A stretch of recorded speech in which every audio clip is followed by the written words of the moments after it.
Good evening, I'm Jeff Lyons. It is Wednesday night, May the 27th, time for the 14First Alert weather show at 9 o'clock.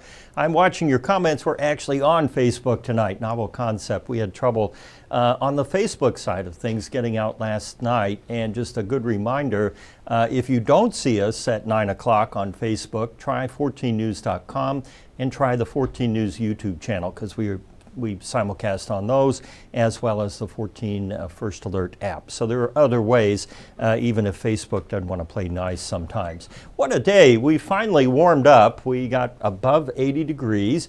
We had a little scattered rain during the day, and even a cold air funnel spotted up north of Princeton. It didn't do any damage or cause any problems, but it did get some folks' attention up there in Gibson County. What we're tracking now is just a gradual improvement each day on the weather conditions we had on Wednesday afternoon. It's going to be sunnier, warmer, drier, and really not much rain showing up in any of our models that we're going to look at here in a moment. The radar is clear now. We had some stubborn showers that lingered up over the northern edge of the Tri-State today. That's where that cold air funnel was spotted in Gibson County, just with a random cumulus out there. And all of that stuff, of course, has died down now that the sun has gone down. Any rain or isolated showers that pop up are primarily generated by the heat of the day. And we can't completely rule it out tomorrow or Friday, but by and large, it's going to be sunny and dry for everybody. Through Friday, we have the same dry weather, maybe a few scattered showers late in the day. The same for Saturday. Our temperatures now are in the 70s, and with the humidity being what it is, I wouldn't expect that temperature to get too much cooler than about 69 degrees tonight, and we will likely have some patchy fog because the air is moist, the sky is clear, and there's not much wind out there. So those conditions oftentimes will lead to some patchy ground fog during the morning hours there, just before and right after sunrise. We started the day at 67 at Evansville. There were a lot of really muggy lows there. Bowling Green, Memphis, only down to 70. And by the afternoon, of course, we got into the lower 80s as forecast. Tomorrow we're looking perhaps at a few degrees more than what we had today. Our change in temperature between yesterday and today amounts up to 4 degrees. And our low this morning, 7 warmer than the normal. Our high, 3 degrees warmer than that. So we tacked on some additional degrees on the average, which will pull our month up a bit. It's actually, if you look at the calendar here with the cool days versus the warm ones, we had a fair number of days where temperatures were only in the 60s and even 50s, and that has pulled the monthly average temperature cooler than typical by about 2 degrees. Now that number will get smaller as we add on warmer days here through the week's end and weekend. We're not going to see any more significant rainfall, and so we will come in with a slightly cooler than normal and drier than normal May. The weather map across the country is showing how the effect of the sunlight really drives these scattered showers. Notice how they pretty much evaporated now or fizzled out. No severe weather showing at this time either. And we're not looking at, not only are we not looking at rain chances, but of course no severe weather for the next several days. So May will go out quietly as that high pressure drifts down into the Atlantic and basically holds all the rain and storm chances back to our west. Temperatures will stay in the normal range, which is around 80 for the high and 60 for the low. And all the long range models are conclusive that we will have dry weather through the weekend and perhaps much of next week. These rain potential numbers are very small. Anytime you're less than a couple tenths of an inch of rain at day 7, that's beyond the skill level of the model. So suffice to say, we're not going to see much rain in the coming days. The European has some interesting ideas here about maybe some scattered showers Sunday night, and again early Monday morning, and then late next week. So we'll kind of take that under advisement. Still a lot of days to work out the details on that. 66 overnight with some patchy fog. Tomorrow we get up to 86. And the next 7 days, pretty much like today, give or take a few degrees, and dry. The longer range through June the 10th, showing warmer than normal temperatures across the Ohio Valley and drier than normal too. So I think our rain chances have dried up for now, not unlike Harold here, who I think he's rearranging a flea, if that's his foot coming around, or maybe it's his, I don't know what that is. But anyway, we'll give Harold some time in the limelight here on the First Alert Weather Show at 9 as I check your comments and concerns. And we'll get right over to those here directly. All right, there we are. Let's see, William Raleigh had 0.2 of an inch of rain yesterday. And yeah, it felt like that summer humidity. And my email address is jeff.lyons@14news.com, all lowercase. If you go on our website on 14news.com, you can meet the team, and I think it's in there. Suzanne Daly says good evening. Zach Seat says good evening. Diana Sisk is on there tonight. Cheyenne Hammonds, Ricky Brown, Jeff Miller. Star-studded cast here tonight. Laura Gray is on.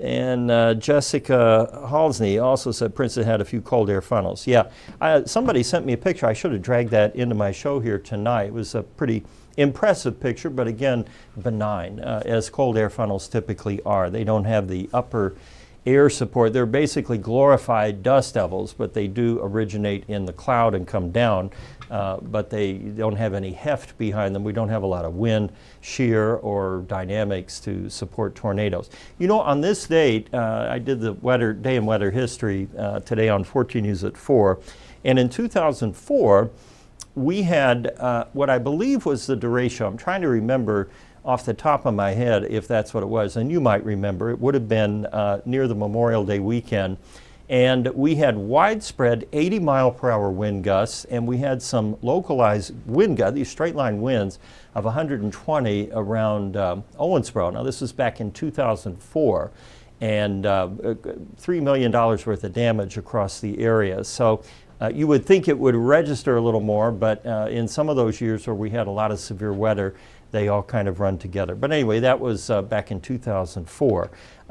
Just, I don't know why I thought of that. I did. I think we were talking about the old weather there. You know, we have sure signs of summer out there. Of course, the heat, the humidity, as William mentioned there, and also the sun getting higher in the sky, setting later, coming up earlier, all because the sun is approaching the peak there, the zenith, which we would call the summer solstice, which will occur here around June the 20th, 21st, and we are getting close right now. In fact, the first sign of that was that the sun is starting to set after 8 p.m. At 8:04 tonight, and it's rising now right around 5:30. So those are solidly summer sunrise and sunset times.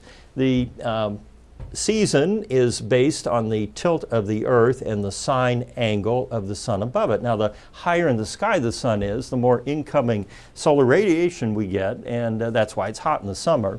Even though we are closer to the sun in the winter, the angle is lower in the sky, and we don't get as much of that direct energy. And typically, we hit the hottest part of summer about a month after the solstice, so mid-July into August. And there's a lag because it takes a while for everything to warm up, and conversely, it takes a while for everything to cool down on the other side. So typically our coldest weather comes in January and early February in the winter, about a month after the winter solstice. This month, for May, we've added on 49 minutes of daylight. In June, it's a little bit of a wash because we will continue to add minutes or fractional minutes of daylight up to the solstice, which is around the 20th, 21st. And then on those remaining days of the month, we start losing minutes of daylight. So the net gain will be 11 minutes in June. And then we start back down a slippery slope going the other way. We will lose about a half an hour of that daylight in July and another hour or so of it in August. There's been some talk recently in the news and political circles of making standard time standard year-round, and or maybe it's daylight time year, but basically not changing our clocks. And I don't have that graphic in here tonight either. This just came to me, but that would have a big impact on, of course, summer and winter. If we stayed on standard time, then the sun would still be going down at about 7 o'clock, and it would be coming up very early this time of the year at about 4:30 instead of 5:30, and setting a little after 8. So, and then the reverse is true in the wintertime. You would have extremely late sunrises in the morning after 8 o'clock in some of our counties here in the tri-state, but then the sun would never set earlier than, say, 5:30 or so. So, you know, the daylight saving time argument will continue, and the standard time argument will continue. I'm not going to wade into that one right now. I think you all know how I feel, that the time zones need to be corrected first, and then we can mess with moving the clocks. But we'll get into daylight time tomorrow night. The only other thing I wanted to say was that, you know, the sun is nearly, not quite, but it will be over the Tropic of Cancer once we get to the solstice here in a couple more weeks. June the 1st will mark the start of the hurricane season and also meteorological summer, June, July, August. I'm just full of trivial knowledge for you tonight. Not necessarily useful, but trivial. Okay, let's see. Teresa Hawkins, is it safe to cut hay now? Yeah, you need about, what, 3 dry days? I would say, yeah, probably. It's never a slam dunk, and you know how that is. You cut the hay and then you get the one shower that pops up. But generally speaking, our rain chances are very low for the next 3 days. Jessica Halsney says they set off the sirens in Gibson County. Yikes. Yeah, we really don't like that if the sirens go off and there's no warning from the Weather Service, because then nobody knows what's going on. I guess you could hear it on the scanner or social media.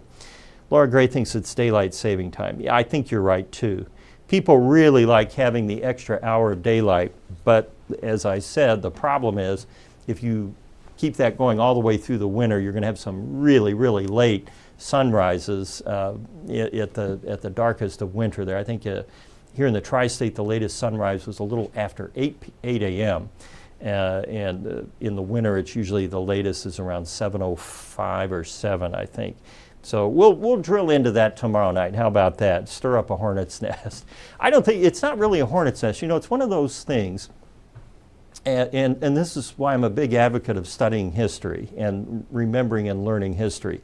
Many things have been tried with the time debate in the United States. Daylight saving time, for example, when to start it. It actually took a federal law to get everybody to get on the same page with regard to where the time zones were set, and then either you could opt in or out of standard time or fast time, right? Daylight saving time. I think there are 2 states that don't observe. Arizona's one, and I think Hawaii doesn't observe daylight time. Of course, they're in Hawaiian Standard Time, way out there in the Pacific, and they're closer to the equator, so it really doesn't have as much bearing as it does here in the higher latitudes. But different things have been tried over the years and pretty much scrapped, and we always get back to the same thing that we're in now. For many years, half of Indiana roughly did not observe daylight time, so there was half the year when all of Indiana would be on the same time. In other words, here in where we are in Evansville, it would be 8 o'clock, but because they didn't move their clocks forward in Fort Wayne, they were staying on Eastern Time, Standard Time, it would be 8 o'clock there, okay? So you've got the southwest corner and northeast corner of Indiana, all on the same time for 6 months. And then when we would get into the winter months, where then we would fall back, then it would be the same thing. We would be off by an hour.